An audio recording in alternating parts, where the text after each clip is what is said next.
최남선. 학자요 언론인이요 시인이요 신문화운동가로서 많은 일을 했으나 결국 지조를 잃고 민족 앞에 죄를 지은 굴절된 지식인의 모습을 보여준다. 육당 최남선 하면 우리는 흔히 천재를 떠올린다. 뿐만 아니라 그는 방남 강기한 학자로, 부지런한 신문화운동가로, 논설을 쓰면서 신문사 사장을 지낸 언론인으로, 많은 시조를 쓴 시조 시인으로, 수많은 책을 모은 장서가로, 3.1운동의 독립선언문을 기초한 민족 대표로 우리의 머릿속에 박혀있다. 확실히 그는 그가 살았던 당대의 3대 천재의 한 사람으로 꼽혔을 정도로 범상치 않은 인물이었다. 그러나 우리는 육당 최남선을 그리 좋은 인상으로 기억할 수가 없다. 그가 천재이기는 하였으되 말년에 가서 친일파로 변신하여 민족 앞에 죄를 지었기 때문이다. 보통의 경우 선비는 비록 가난한 생활을 하지만 명예와 순탄한 삶을 누리는 것인데 그는 이런 통상의 범주에서 벗어났던 것이요. 또 여러 차례에 걸쳐 자기 갈등을 거치면서 잦은 변신을 했던 것이다. 왜 그랬을까? 변신을 하지 않으면 끼니 갈망이 어려웠던 것도 아니고 목숨을 내놓아야 할 처지도 아니었던 그가 왜 그랬을까? 더군다나 역사를 연구한 이로 시대 정신을 꿰뚫어 보지 못할 법도 만무했고 그의 친일 행각이 훗날 준엄한 심판으로 다가올 것도 몰랐을 그가 아닌데 왜 그랬을까? 따사로운 햇볕이 내리쬐던 1890년의 어느 봄날 우포식고지, 지금의 서울 을지로 2가입니다. 우포식고지의 한 약방에서는 생남녀의 경사가 펼쳐지고 있었다. 이 약방 주인이요 관상감, 지금의 천문대입니다. 관상감에 소속된 지관 최흥규의 둘째 아들이 태어난 것이다. 이 아이가 최남선이다. 이 최씨 집안은 쓰러져가는 고려를 바치려고 안간힘을 쓰다가 죽은 최영 장군의 후손이었던 것이다. 이 명문 집안이 어느 때부터인지 기술관 노릇을 하는 중인이 되어 그의 부친 최흥규도 관상감에 소속되어 낮은 벼슬을 하였던 것이다. 그런데 최남선이 태어날 무렵에는 그의 집안에 상스러운 기운이 감돌았다고 한다. 가보개혁으로 중인들도 실력과 줄만 있으면 어떤 고관이라도 할 수 있는 현실이 되었기 때문이다. 실제로 최흥규는 뒤에 관상감의 기감을 거쳐 학부의 학무국장에까지 올랐다. 비록 나라가 망해가던 때였지만 중인 신분으로 예전 관직으로 따지면 참이라는 고관의 대열에 들어선 것이었다. 나라가 완전히 망한 뒤에는 한약재의 무역사업을 벌여 많은 돈을 벌었고 이 넉넉한 살림으로 아들들의 사업을 뒷바라지 해줄 수가 있었다. 최남선은 천재의 재질과 남달리 많은 탐구심을 타고나는데 어릴 적부터 글방에 다녔고 10살 무렵에는 춘향전 같은 이야기책을 읽었으며 관수동에 있는 중국인 서점에 드나들며 중국 소설들도 탐독하게 되었다. 또 미국인이 세운 병원인 제중원에 드나들며 성경과 서양 역사책들도 읽었고 당시에 발행했던 황성신문 등도 구독해 볼 수가 있었다. 12살 적에는 책을 읽는 것에서 한 발짝 내디뎌 스스로 글을 써서 황성신문에 투고하기도 했다. 이때쯤 그는 단순한 글방의 서생이 아니라 신문물에도 심취하였고 나라의 사정도 밝히 알았던 것이다. 특히 구한말의 개화파는 역관 오경석, 한의사 유대치 등 중인들이 주도했는지라 그의 아버지도 여기에 한자리 끼게 됨에 따라 그도 이런 개화파의 얘기와 학문을 어릴 적부터 듣고 배울 수 있었다. 이런 가정 환경에다가 책을 얼마든지 사볼 수 있는 생활의 여유도 있었으니 그의 자질은 10분 발휘될 수밖에 없었을 것이다.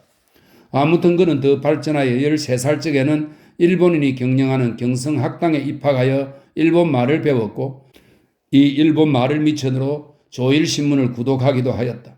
그리하여 이 소년에 대한 명성이 서울 바닥에 자자하게 퍼졌고 여러 사람에게서 많은 촉망을 받게 되었다.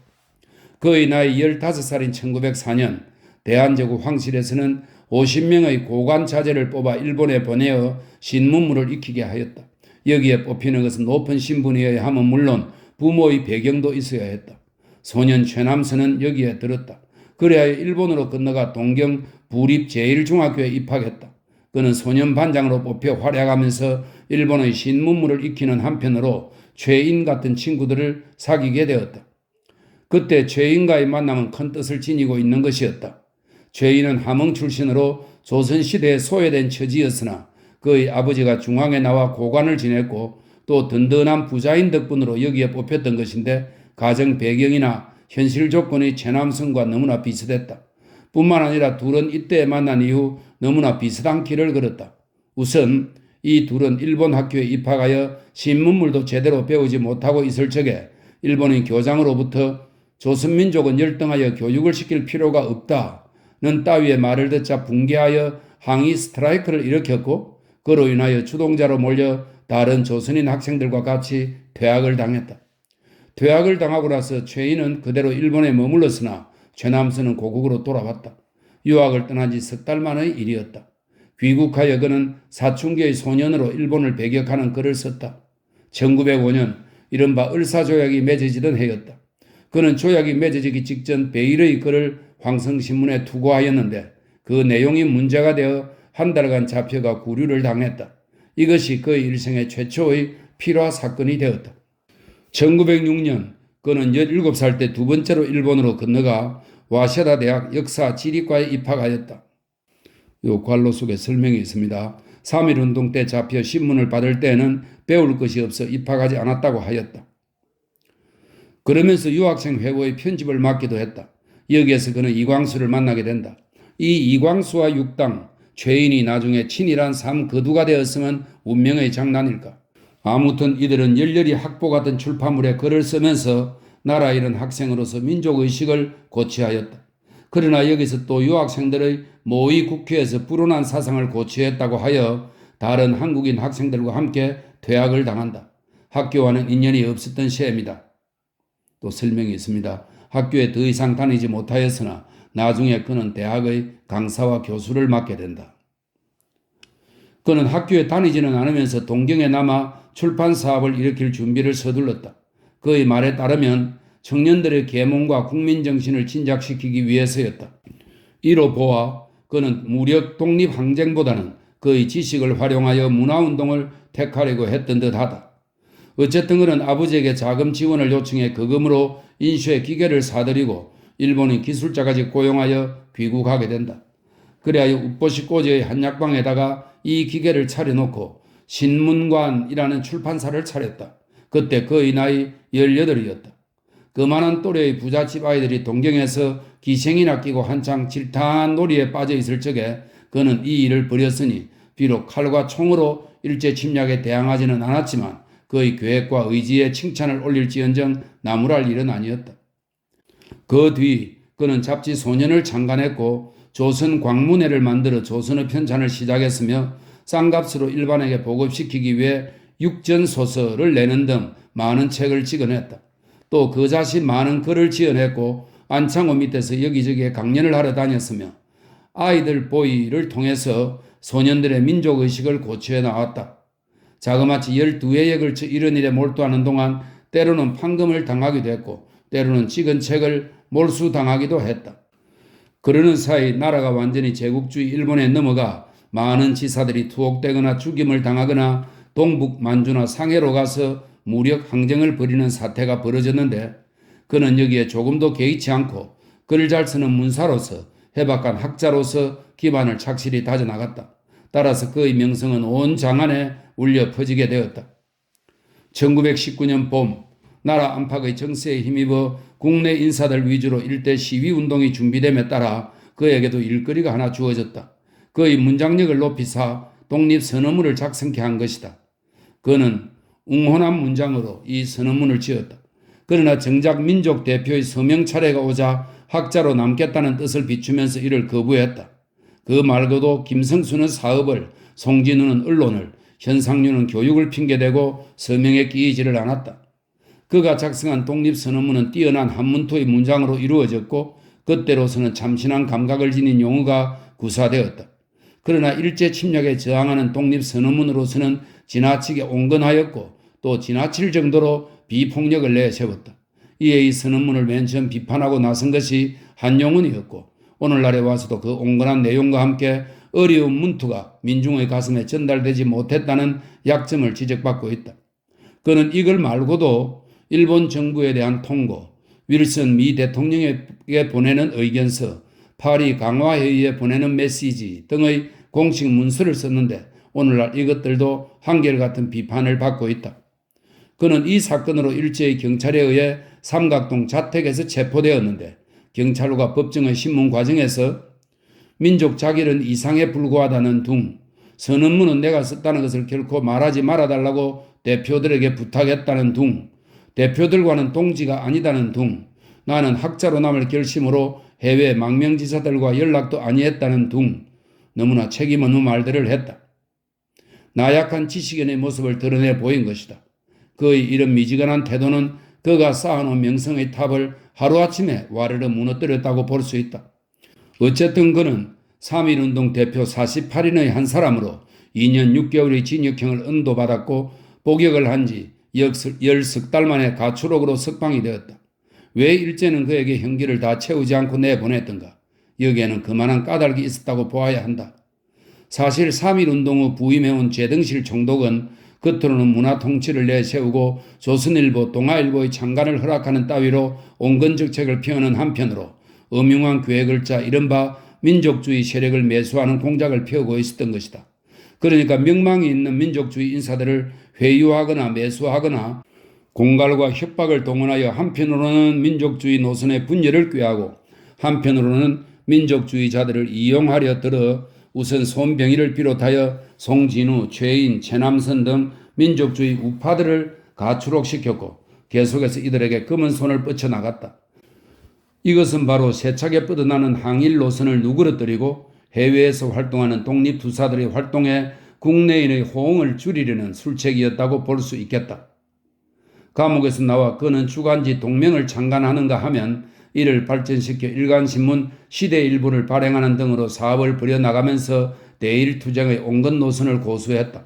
따라서 그도 때로는 일제의 간섭을 받았지만 그의 온건 노선으로 인하여 큰 탄압은 받지 않았다.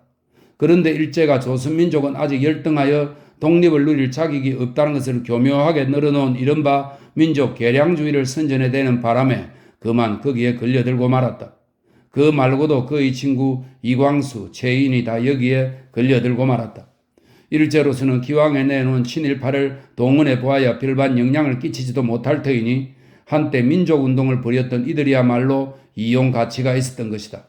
아무튼 이광수가 맨 먼저 민족 개조론을 써서 총독 정치에 이용당했다.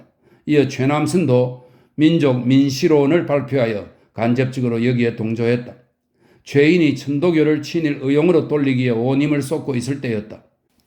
이후 이들은 총독부가 거들어 이루어진 연정회에도 참여하고 조선 자치론에도 찬성하고 나서는 등 총독부 정책에 영합하고 나섰다. 여기에 참여한 세력은 극개가 민족주의 우파들로서 언론이나 교육이나 기업을 벌이고 있던 자들이었다. 최남선은 1925년에 동아일보 궤군이 되어 많은 사설을 썼고 1927년에는 조선사 편찬위원회의 위원으로 촉탁이 되었다.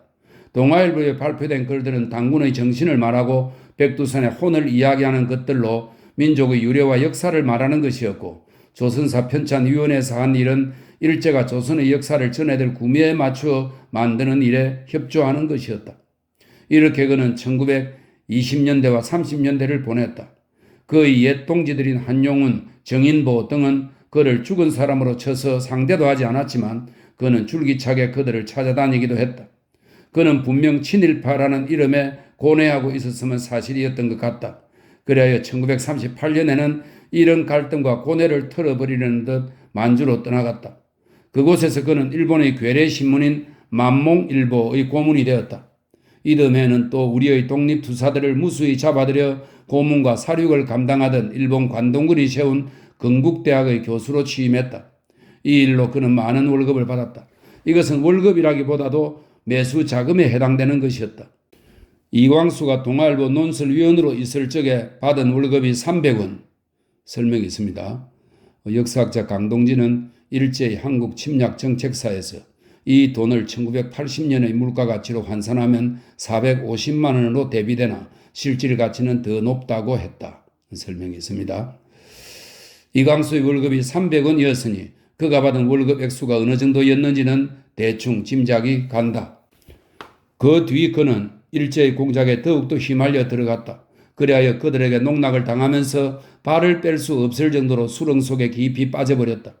우리 조선 유학생들을 학병으로 나가게 하려고 동경에 가서 강연을 벌였는가 하면 서울에서도 이런저런 일에 끌려다니며 일제의 침략 정책에 협조했다. 그러면서도 창동에 응가하고 있던 그의 친구 정인보, 홍명희 등을 찾아가 그들의 외면에도 불구하고 자주 얼굴을 들이밀었다. 지식인의 나약한 모습을 보여준 것이다. 세월은 흐르고 운수는 바뀌어 일제는 망했다. 그는 우이동의 집에서 회안에 차 있었지만 새로운 정부가 수립되자 친일 부역배로 잡혀갔다. 이광수, 최인과 함께 오랏줄에 묶여 서대문 감옥에 갇혔다. 30해 만에 다시 들어온 서대문 감옥. 그때와 이때의 사정은 너무나 달랐다. 그러나 그는 자기 반성문을 그 유리한 문장으로 쓰고 한 달 만에 풀려났다. 독립선언문을 쓰던 손으로 이 자열서를 썼던 것이다. 그는 이후 우이동에 집거하면서 그의 남은 정렬로 우리 역사에 관한 글을 계속 썼다. 그러나 이런 글이 무슨 감동을 주랴. 학문은 그 학문하는 사람의 인격이나 의지에 따라 그 해석이 달라지지 않던가. 1957년 그가 죽었을 적에는 걸맞지 않게 천주교에 귀의했다. 이것도 당군 숭배의 정신과 우리 민족의 무속을 파고들던 그로서는 어딘가 이가 맞지 않는 것이었다. 우리는 최남선을 통해 한 지식인의 굴절된 모습을 보게 된다.